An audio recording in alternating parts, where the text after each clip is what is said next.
Excelentíssimo senhor ministro César Peluso, presidente do Supremo Tribunal Federal, caro amigo que nos honra muito aqui com a presença do Ministério da Justiça e com a intensa parceria que permite que seja desenvolvida entre o Poder Executivo e o Poder Judiciário nos temas importantes para o direito brasileiro.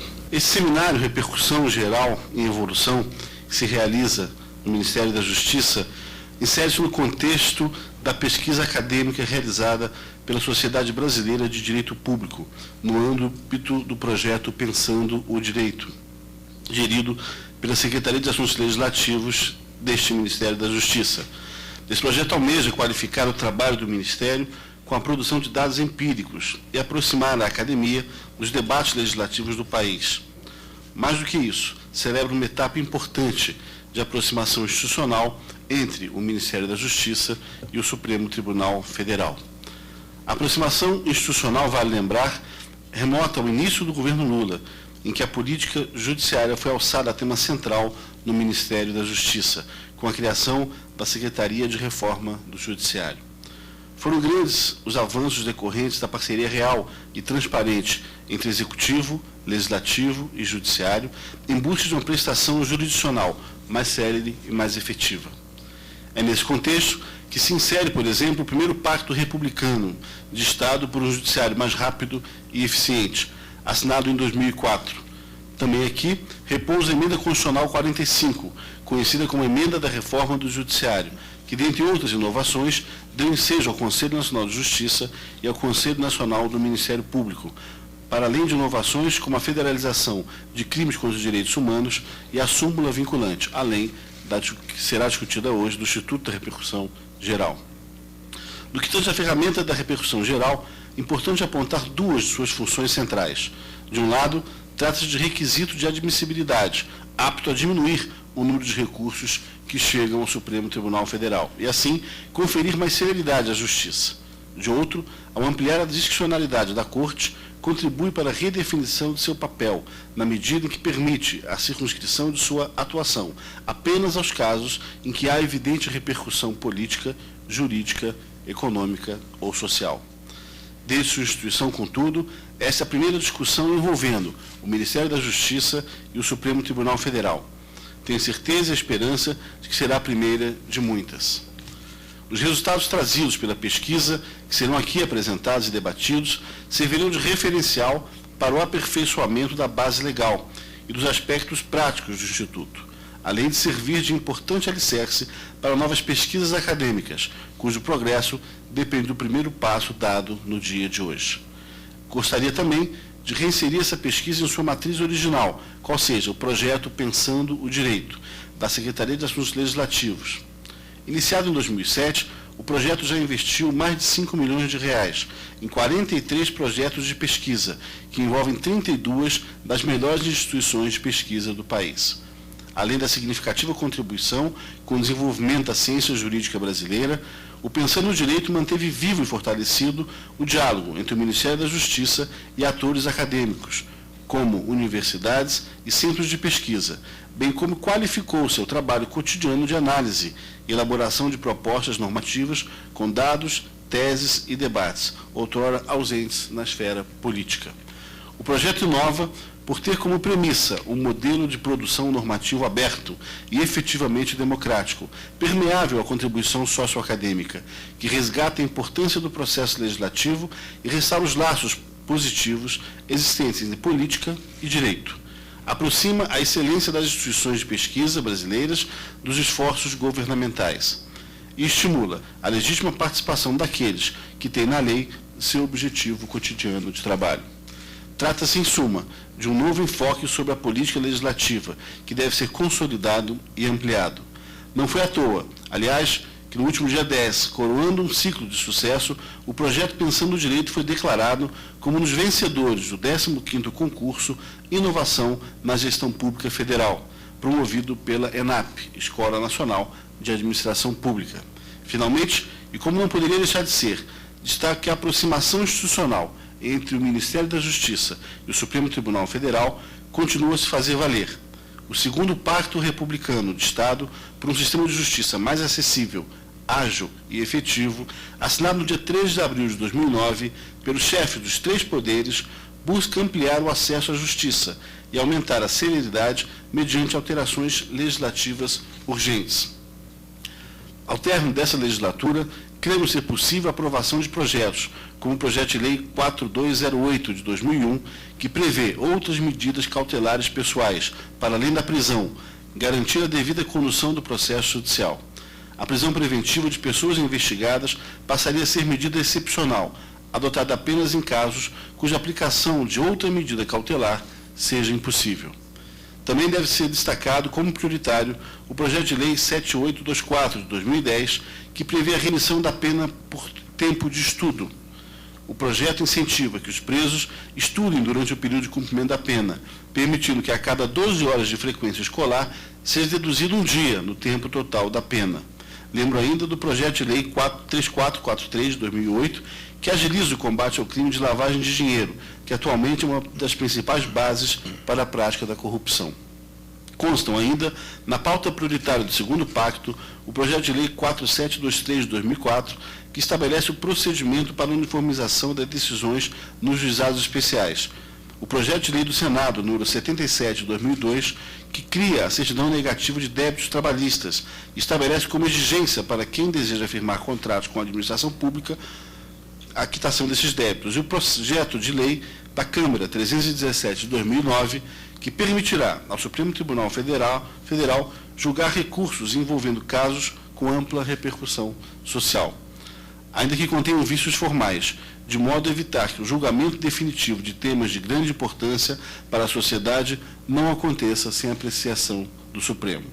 Não tenho dúvidas de que a aproximação institucional entre o Ministério da Justiça e o Supremo Tribunal Federal é o caminho de mão única, sem retorno, voltado para a melhoria do nosso sistema de justiça.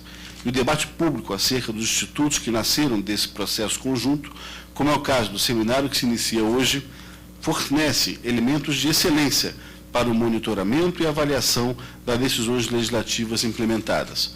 Assim, seguiremos em busca de uma justiça mais séria, efetiva e acessível, e na luta por um país mais justo. Muito obrigado.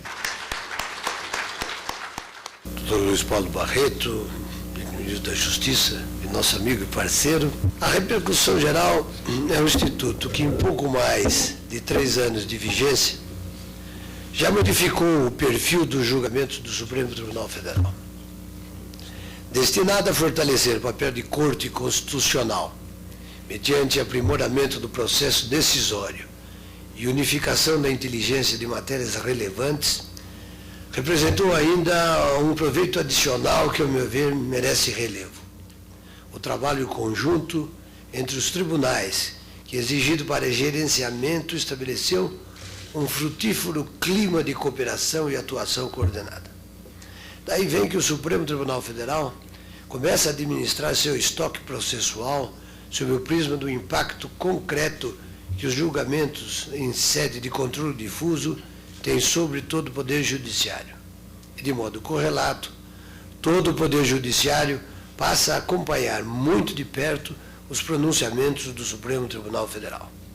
Parece inusitada, assertiva, pois se supõe dever-se ser velha essa rotina de interação. Explico-a.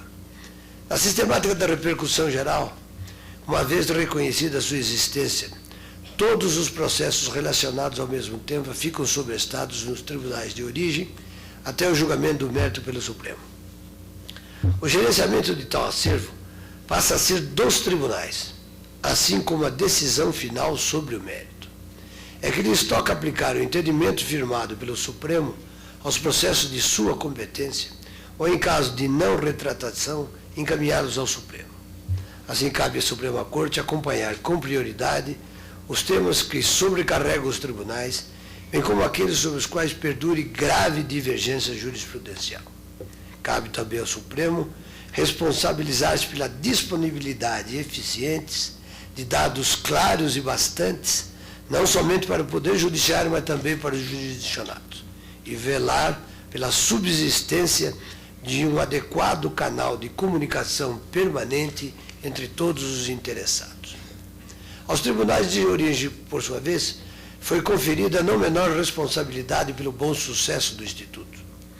Além da administração de processos sobrestados, dispõe do instrumento de eleição de causas representativas das controvérsias, enquanto identificam temas que, pela particular relevância, serão encaminhados e julgados pelo Supremo, com poder de sobrestamento das demais que tenham por objeto o mesmo tema.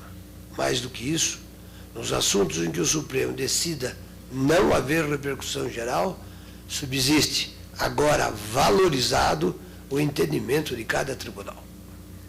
Para além da institucionalização dessa comogestão compartilhada, que creio seja a melhor expressão que define a atuação do Poder Judiciário no que concerne a repercussão geral, a constante troca de informações, aliada ao trabalho do Conselho Nacional de Justiça, torna ainda viável o conhecimento qualitativo do acervo dos tribunais, o que conduz necessariamente a uma prestação jurisdicional mais efetiva, com quantificação e dimensionamento dos impactos sobre a sociedade, cuja referência deve ter um papel garantido no sistema. Como se vê, não sem motivo, o Instituto da Repercussão tem merecido atenção prioritária do Supremo Tribunal Federal, que lhe dedicou e tem dedicado um trabalho intenso de todos os presidentes e das respectivas equipes desde o início de sua implementação. Foram aprovadas significativas modificações regimentais e administrativas para fortalecer e garantir a efetividade do Instituto.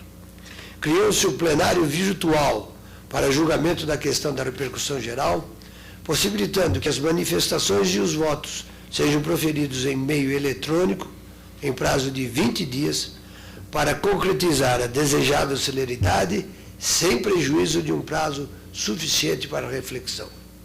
Os gabinetes dos ministros de áreas administrativas foram adaptados ao gerenciamento do Instituto. Introduziu-se espaço exclusivo no sítio eletrônico do Supremo para a pesquisa e acompanhamento dos temas.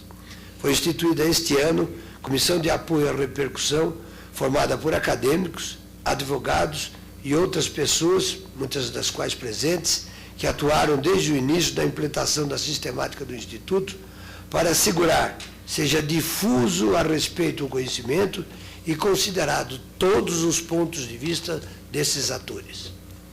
Foi concebido, por fim, novo regime de gerenciamento por temas que visa a facilitar-lhes a compreensão, para além de reafirmar a importância das questões para a repercussão geral e já não de cada processo individual, pois se cuida de um instituto que em muito se aproxima ao do controle concentrado de constitucionalidade.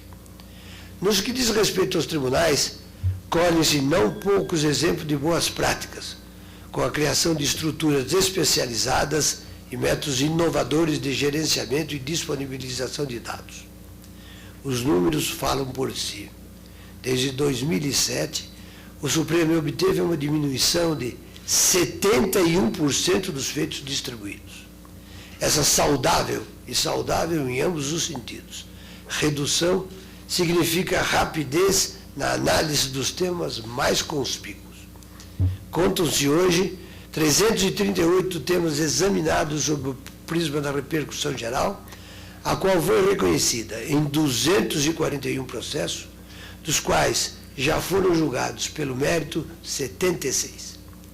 Diversas questões de direito tributário tiveram importância reconhecida, como o tiveram ainda outros temas, tais como, numa rápida exemplificação, a questão da incidência de taxa de juros em precatórios, a impossibilidade de prisão civil do depositário infiel, aspectos ligados à inelegibilidade e casos de validade de gravação ambiental.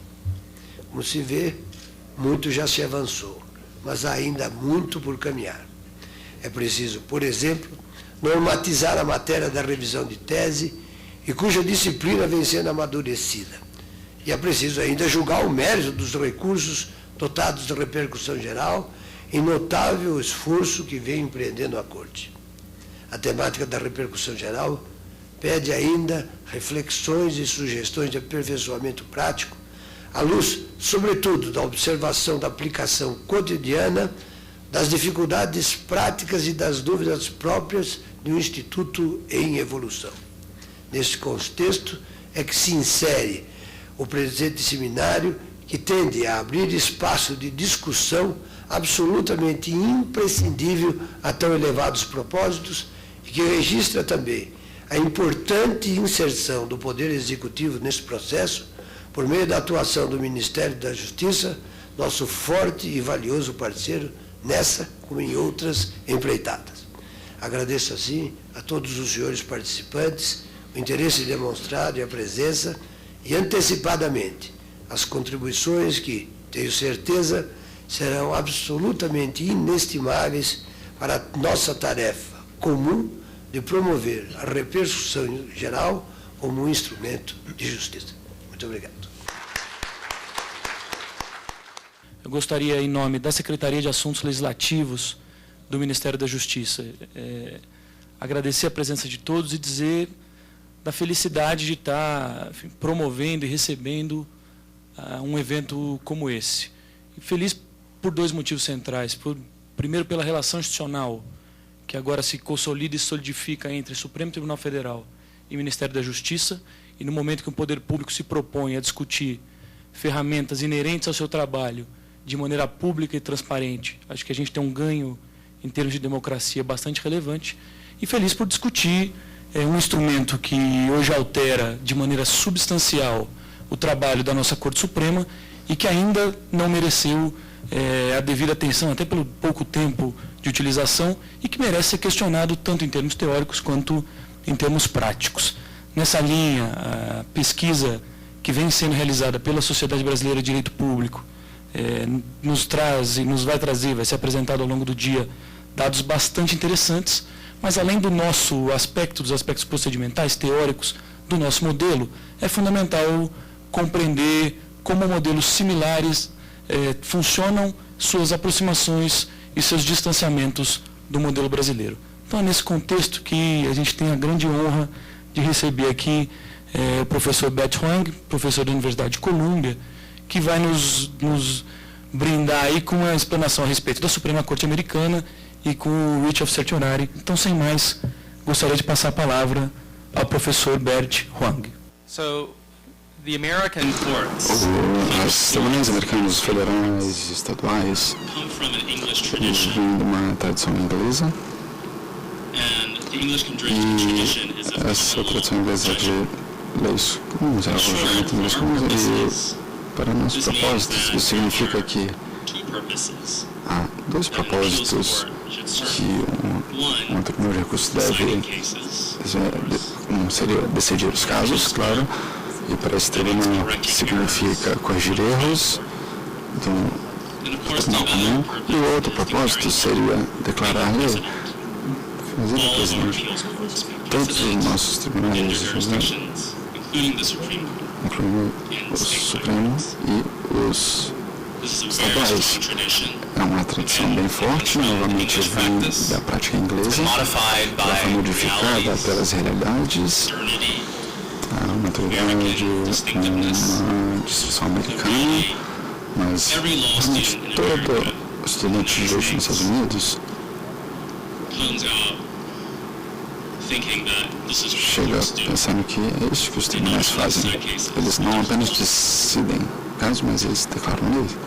If you look at the work Se of você federal verificar o trabalho dos nossos tribunais federais, federal appeals courts a and nível the de Supreme revisão, Court, todos it looks os like nós we more or e less o Corte Suprema, follow parece this que nós idea também seguimos esse ideal of law judging. de um julgamento de lei comum. In our federal appeals courts, Nosso 5,000 Tribunal Federal, and more now, de 5,000 presidential temos cases 5 every year. mil, no Tribunal de Recursos nós temos opiniões e isso é uma revisão mandatória.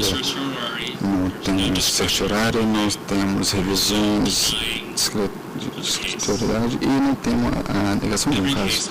Todo caso precisa ser decidido e até mesmo 5 mil dessas opiniões estão escritas de uma forma que declare a lei e abre o precedente. Na Corte Suprema é bem diferente. Temos apenas 80 casos decididos, com uma opinião presidencial a cada ano. Esses dias talvez estejamos perto dos 70. Historicamente, isso aqui é bem baixo, mas os números nunca foram muito altos. Os mais altos foram em torno de 200 a um certo ponto. E nas últimas décadas, variam em torno de 70 e 100 ou o dobro, talvez 140. Os números são mais baixos porque a Corte Suprema tem a revisão de certiorária, mas não tem que revisar todo o caso que ela encontra. Ela nega milhares de casos sem comentários, sem explicações, simplesmente resolve não decidir. A maioria das pessoas não sabem disso, na verdade, até mesmo nos Estados Unidos. É folclore, uma mitologia que, se você realmente acredita no seu caso, você conseguirá lutar por ele até o final, até a Corte Suprema. É uma expressão comum. Nós vamos o caminho todo até a Corte Suprema. Muito poucos casos chegam até a Corte Suprema. A maioria param no Tribunal de Recursos, onde em torno de 60 mil casos são decididos a cada ano. 5 mil desses são presidenciais. Mas alguns casos chegam até a Corte Suprema. E neste processo, que eu acho que nós vamos focar e vamos ter mais interesse para vocês. Como você chega até a Corte Suprema? Isso me lembra de uma outra piada comum nos Estados Unidos, dizendo do Carnegie Hall. O Carnegie Hall, claro, é um local, um palco famoso para músicos brilhantes já passaram por lá. E a piada, talvez vocês já conheçam essa, é que um turista uma vez perguntou a alguém na rua, em Nova York, como que eu chego até Carnegie Hall? E a resposta é: pratique, pratique, pratique. Então nós vamos falar sobre como chegar até o Suprema Corte. Em primeiro lugar, se você perder o caso no seu Tribunal de Recursos ou no Tribunal Estadual, a sua petição, você vai fazer uma petição ao Tribunal Superior para um certiorário. Vocês estão todos familiarizados com esse certiorário? E os juízes vão votar se vão aceitar ou negar essa petição, mas não vão decidir sobre o seu caso. Eles decidem se eles vão decidir sobre o seu caso. Eles podem aceitar, eles podem negar. Se eles aceitarem, o seu caso será ouvido. Quantos votos leva para conseguir aprovar? Bom, pela tradição, de tantas práticas, de tantas regras na Suprema Corte Americana, vem da tradição.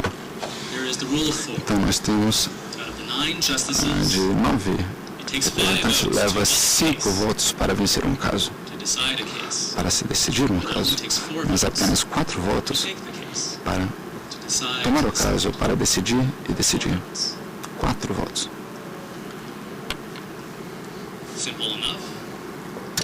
É bastante simples. O critério para obter uma revisão de uma petição, de um caso, também parece simples.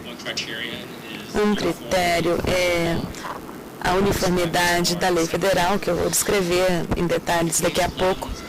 Se o caso chega e representa esta uniformidade, uma discordância entre tribunais diferentes, isso é um bom caso para a Suprema Corte, no critério, de acordo com o critério deles. Outro critério é que um caso traz uma questão nova ou importante, ou ambas, sobre as leis federais. Isso também é um critério bastante simples. E o último é raramente usado, mas existe. E que significa que a Corte Suprema supervisiona as demais. E quando ela decide,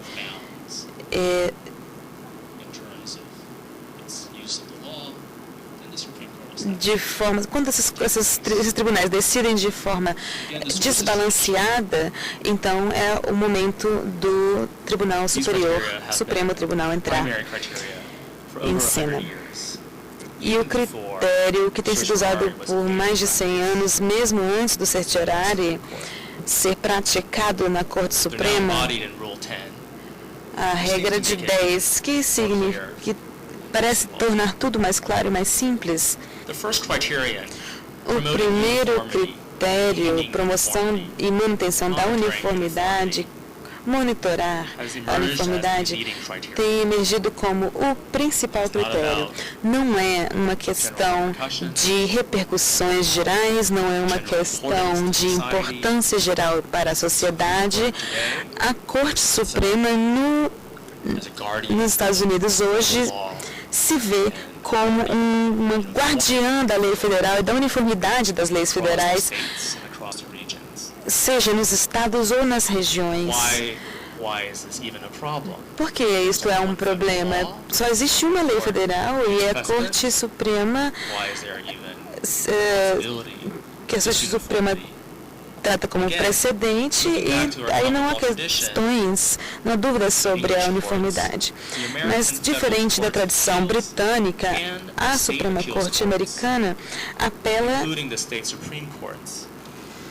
recebe os apelos dos tribunais estaduais e as decisões também dos tribunais comuns.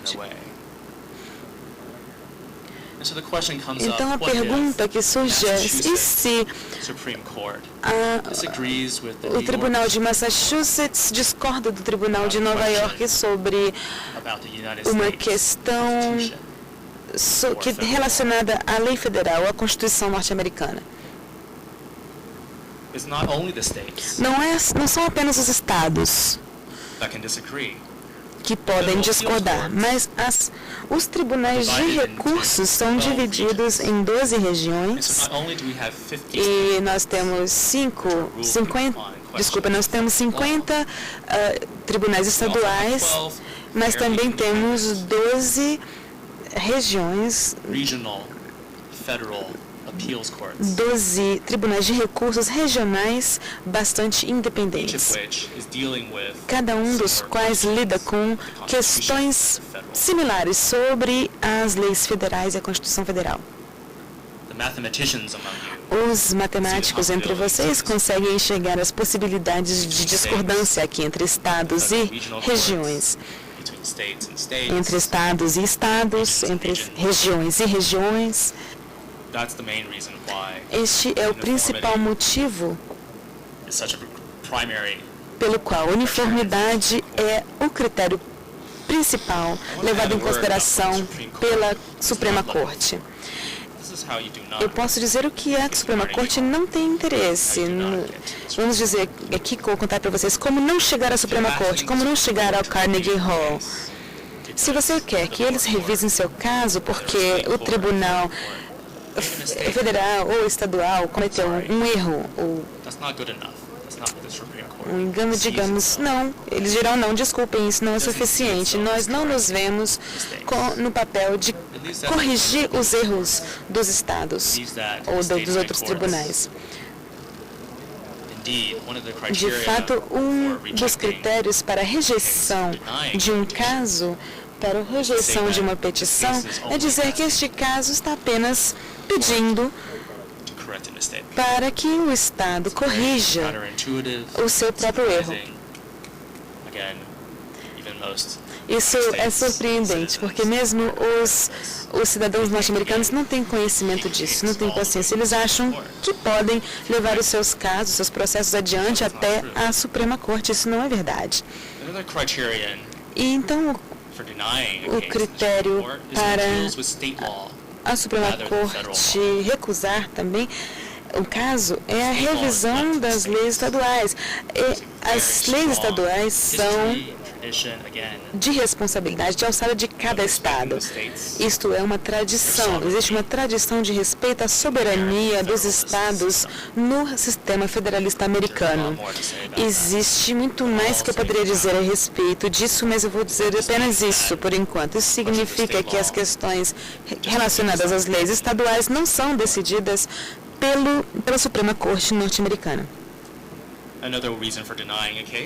Outro motivo para a rejeição de um caso seria que a decisão sendo revista ou sendo da qual se apela é decidida com bases diferentes, informações diferentes.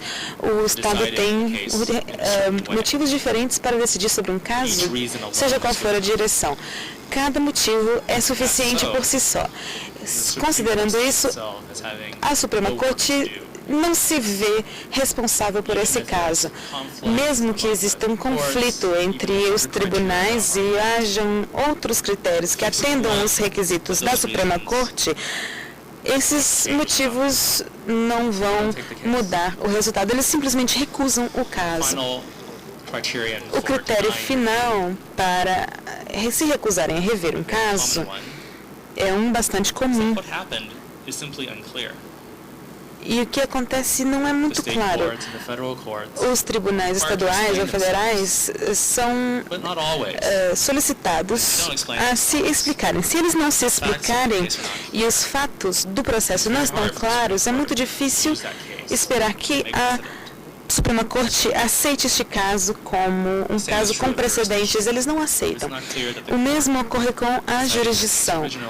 Se o caso não pode ser decidido na sua própria jurisdição, a coisa fica muito complicada. A Suprema Corte não aceita o caso. Então, mais uma vez, uma surpresa para muitas pessoas é que a Corte Suprema não decide sobre recursos. Eles não decidem sobre correção de erros, eles se veem como, nos últimos 150 anos, estando no papel de elaborar as leis federais, as leis constitucionais, torná-las claras, uniformes, para todos os estados e regiões.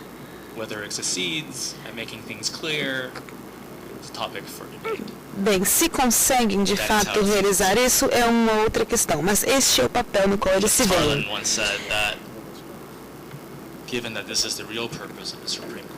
Dado o papel da Corte Suprema, as pessoas acreditam que vão levar, as pessoas que acreditam que conseguirão levar o seu caso até o Tribunal Superior, a Corte Suprema, estão enganados.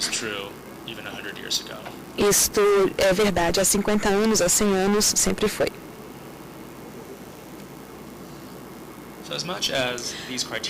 Então, com relação a esses critérios, o sistema é construído em cima do status, do controle, do trabalho do Supremo Tribunal. Existem algumas vantagens para deste tribunal. Vocês já conseguem imaginar quais são? São óbvias. Vocês conseguem controlar quantos casos vocês vão ouvir. Vão decidir sobre 80 casos, não sobre 100 mil, 80 mil. Terão mais tempo para escrever seus pareceres. Se veem como elaboradores das leis. Claro, vocês querem ter tempo para fazer isso com propriedade, realizar pesquisas, pensar sobre o caso, pensar sobre a questão de quem estaria certo, o Tribunal de Nova York ou de Massachusetts. Bem, isso traz uma outra vantagem, que é, não precisam começar do zero. Já existe uma vantagem nesse sistema, já se parte de um ponto avançado, que é saber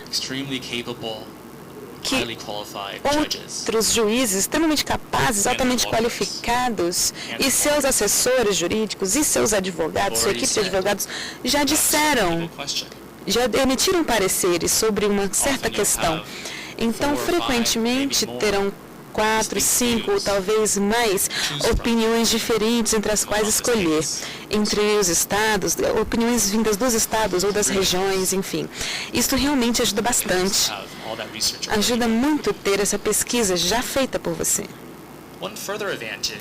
Uma outra vantagem sobre a qual não se fala muito e talvez muitas vezes seja insuficientemente avaliada é outra dimensão da discrição. Nós falamos da revisão da discrição em áreas diferentes. Isso significa que a Suprema Corte não é obrigada, não tem que assumir todos os casos. Pensamos em questão de qualidade, não quantidade.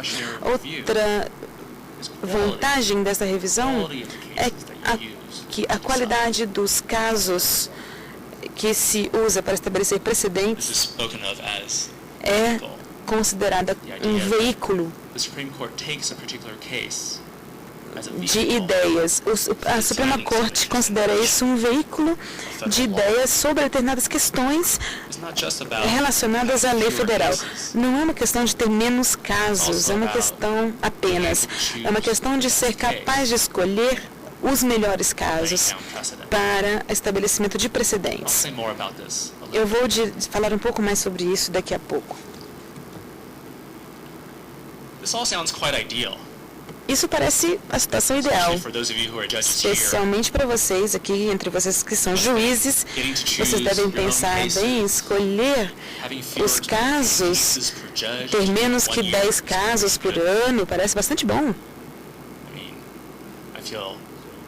Quero dizer, parece estranho dizer isso,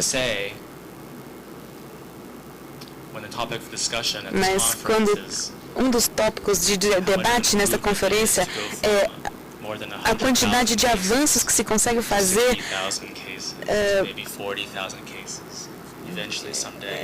quando se reduz a quantidade de 100 mil a 60 mil, 40 mil casos, até 10 mil casos, quando a Suprema Corte americana decide apenas 80 casos por ano.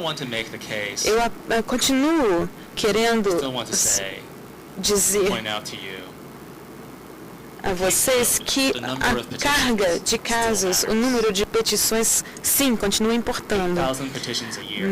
80 mil petições, 8 mil petições por ano, parece muito, mas comparados historicamente a um número inferior a 1.000, em que esse horário foi estendido, mesmo quando havia um número superior a 1.000,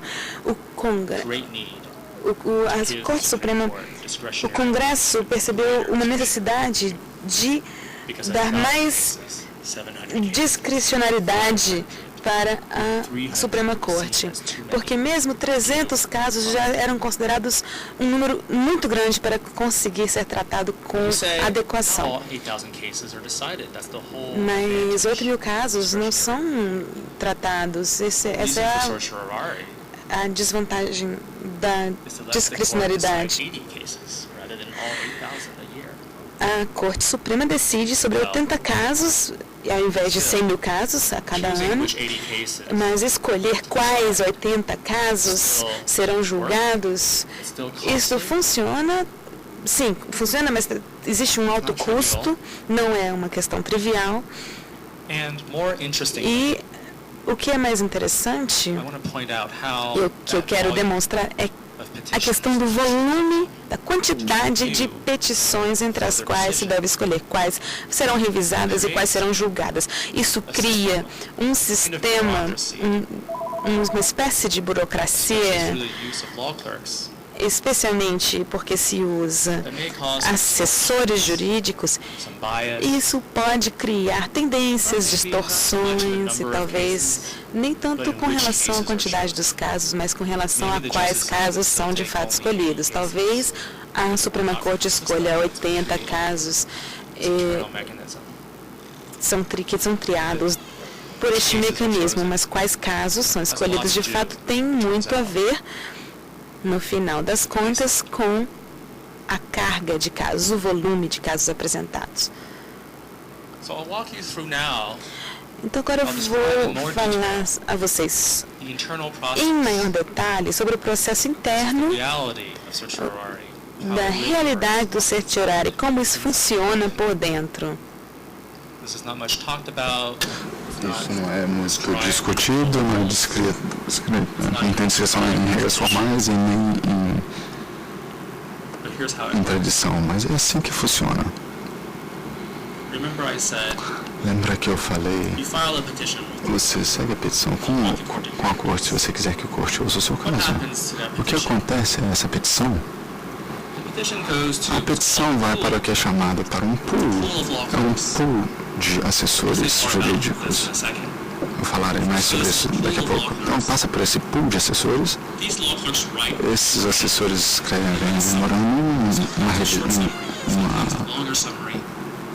um resumo nunca mais de 20 páginas. Sempre curto, algo resumido do que é interessante sobre o caso, se há discordância entre os circuitos ou os estados, se há problemas de uniformidade, descrever o que aconteceu no caso até agora, o que o tribunal mais baixo decidiu e como, e fazem uma recomendação se ceder ou negar essa petição. Esse memorando ou esses pools, eles circulam para todas as justiças, todos os outros assessores. Isso é diminuído para uma lista para os juízes para poderem discutir junto. Para poder pegar todos os pool memos, todos os casos, toda petição tem um pool memo escrito por um assessor. E todos esses memos são lidos, alguns casos são escolhidos e se tornam parte de uma lista, dessa lista, para as justiças discutirem quando se encontrarem. Então eles discutem e eles votam. Eu direi mais sobre isso daqui a pouco também, mas aqui é um pulso dos assessores que eu estava falando. 8 das 9 justiças, não tem que ser 8. Eram 5, por um momento já foi 7, agora são 8. 8 das justiças emprestam seus assessores. Eles dão os assessores para esse pool. E neste pool, 4 assessores para cada justiça, 32 assessores. Os assessores se veem servindo a instituição inteira da corte. Agora é importante que nem todas as justiças cedem os seus assessores ao pool. Hoje, o Justice Alito é uma justiça que escolheu não fazer parte desse pool. Antes o Justice Stevens se aposentou, ele também não fez parte desse pool. Seus assessores fizeram seus trabalhos revisando as petições para ele individualmente. Isso é verdade. Pelo outro Justice Alito, hoje também, eles revisam todas as petições apenas para ele. Depois eu vou dizer por que isso é muito importante e útil. Os 32 assessores que fazem parte desse pool, eles olham essas 8.000 petições, toda a petição tem descrição nesse memo, então os justices leem esse memo, eles não leem as petições, a menos que o memorando sugere que há algum bom motivo para se olhar esse caso. A maioria dos memos não te dá uma razão para que você queira ler a petição, em parte porque a maioria das petições não satisfazem os critérios. Nós também veremos em breve se os assessores judiciários têm a tendência de ser bem conservadores, sobre sugerir que a Justiça leia uma petição. Essas listas de discussões, de debate, são colocadas juntas para as próximas conferências de justiça. De onde vem? Na realidade, na teoria, na teoria toda a justiça pode sugerir casos para as justiças discutirem. Casos em potencial aparecerem. Os que são interessantes, baseados no memo. Mas na realidade, se o chefe se mover primeiro, ele ou ela vai mandar a primeira lista para todos e essa lista vai definir a agenda. Se for uma lista muito longa, outras justiças que não sentem necessidade de adicionar nada. Se for uma lista curta, talvez eles adicionarão. O fato é que o chefe vai primeiro e ele decide quais casos serão decididos nesta conferência. Na conferência, eles discutem. Eu não sei o que acontece lá, ninguém sabe direito o que acontece lá, é secreto. É privado. Sem televisão. Nós podemos falar sobre isso depois? Sem notas, sem relatórios, nem assessores, só apenas as justiças, eles discutem e votam. Nenhum assessor jurídico nessa reunião, mas os assessores jurídicos já tiveram enorme influência no processo. Nenhuma petição vai ser lida, ao menos que esse assessor jurídico que escreveu o memo faça essa recomendação. Então, quem são esses assessores jurídicos? Quem são essas pessoas que têm tanto a dizer sobre essas petições, sobre esses casos reais, de pessoas reais? Se eles são ou não alguma justiça que vai olhar. Como você pode imaginar, e como alguns de vocês são assessores jurídicos, vocês sabem, eles são recém-formados, geralmente jovens, têm pouca experiência, não muita, mas as experiências de assessor são bem similares. Aqui é como se parece. Parecem limpos, bem vestidos, um ótimo grupo de pessoas. Essa é a minha turma. Eles são ótimos. Aqui estamos na frente da Corte Suprema, parecendo estar bem profissional. De onde eles vêm? Eles são direcionados pelas justiças. Cada um tem 4. E a sua lealdade é para aquela justiça. É como aqui. Eu fui contratado pela justiça Sura, eu trabalho para ele. Eu fui sua extensão. Eu fui seu confidente. E ele precisa confiar em mim completamente. Com exceção a essa lealdade, é o seu pool. Lá nós temos um papel. A justiça empresta o assessor para esse tipo. E lá nós temos que trabalhar por toda a corte e ser neutro. Não tomamos partido, não tomamos casos que nós achamos que uma justiça ou outra podem preferir. Nós só temos que ser profissionais.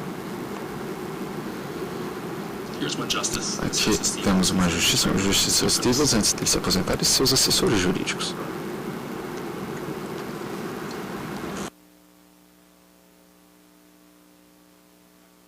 Então eu vou botar aquela fotografia do juiz já. Se você vai ter recurso no seu caso, você peça daquela fotografia, você pensa quem vai ler a sua petição. De volta, vamos voltar. Não dá para você ver. Desculpe, temos 4 pessoas jovens à esquerda, uma pessoa mais velha à direita. A pessoa mais velha é o Stevens. Ele tem 90 anos de idade e extremamente inteligente. Seus assessores têm 25, 35 anos e também são extremamente inteligentes. Mas se você estiver fazendo recurso do seu caso para a Corte Suprema, você pode ter certeza que será um desses aqui da esquerda e não o mais velho à direita que olhará a sua petição, e tem uma chance muito baixa desse homem aqui à direita ver a sua petição. Mesmo que o juiz Stevens não esteja no pool, ele usa seus assessores da mesma maneira, ou ele costuma usar seus assessores da mesma maneira. Então, esses assessores jurídicos têm muito a dizer sobre qual petição deve ter atenção. Isso nos traz a pergunta se os assessores têm muita influência. Como eu mencionei, talvez eles tenham um viés, não no número ou na quantidade de casos, mas na qualidade. Em quais casos os assessores jurídicos raramente dizem que a corte deve ceder ao caso, deve ser conservadora. Uma razão é que o critério é estrito. Então é bem fácil recomendar ou negar um caso. Espero para o próximo. Uma questão federal pode ser decidida no próximo caso. Então, deixe percolar como café. Deixe ele ferver, deixe ele cozinhar por um tempo, e depois de um tempo, talvez os tribunais inferiores vão dar um jeito, a uniformidade possa aparecer, talvez tenhamos mais decisões, mais pesquisa para trabalhar. Outros tribunais já pensaram sobre os casos mais.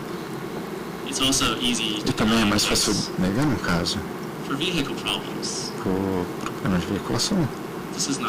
Não é um bom caso para tomar, porque é muito complicado.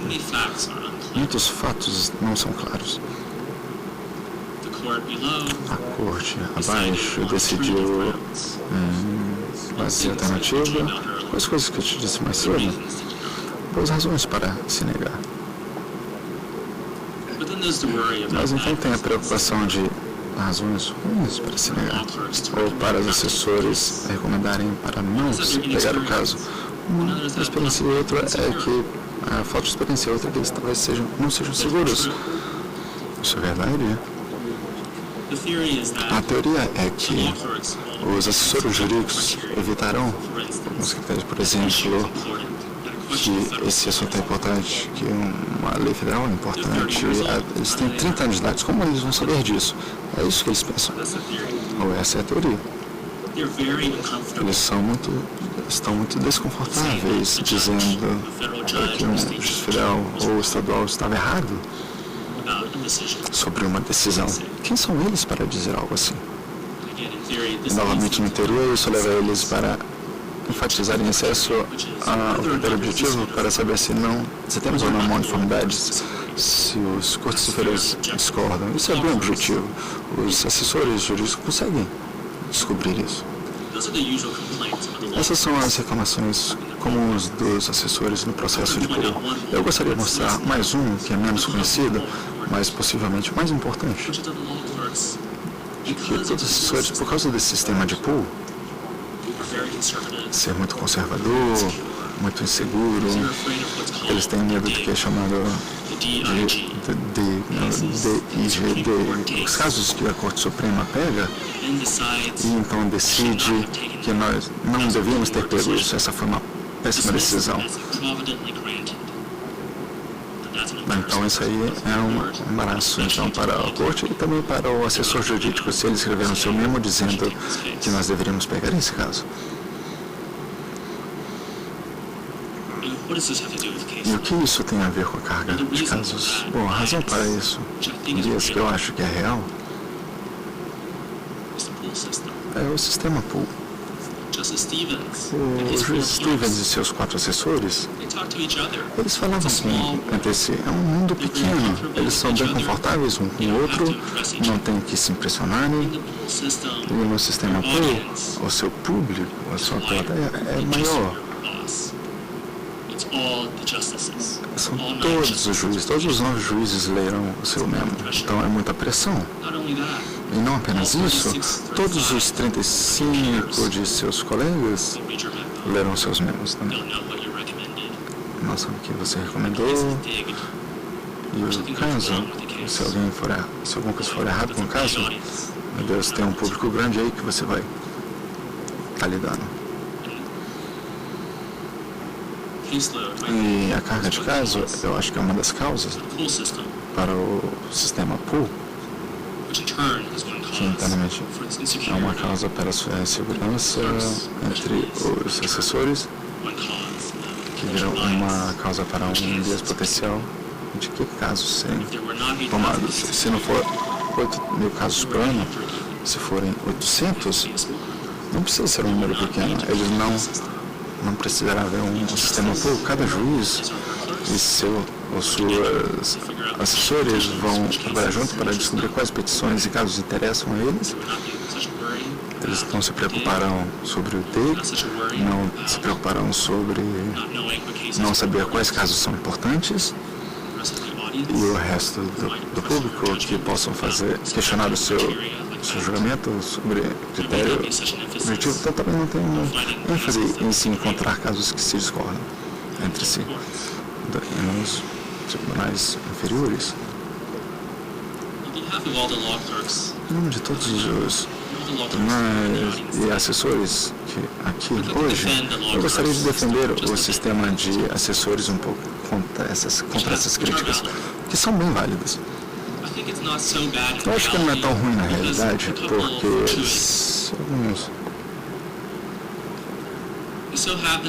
então acontece se um juiz às vezes mais não estiver no pool, significa que temos uma verificação dupla sobre a decisão do pool, do assessor jurídico que ele faz, e revisar uma petição.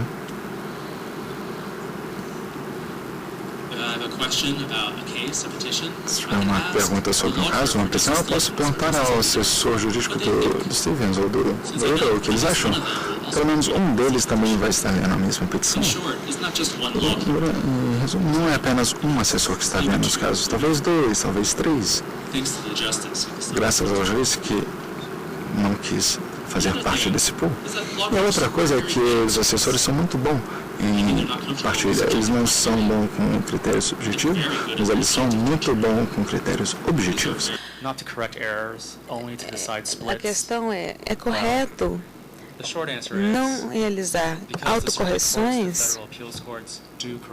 Bem, os tribunais estaduais e regionais corrigem seus próprios erros, sim, e em muitos casos é suficiente que a Suprema Corte apenas supervisione essas correções para verificar se os tribunais estão corrigindo seus erros todos da mesma maneira. Bem, eu vou então encerrar aqui. Muito obrigada.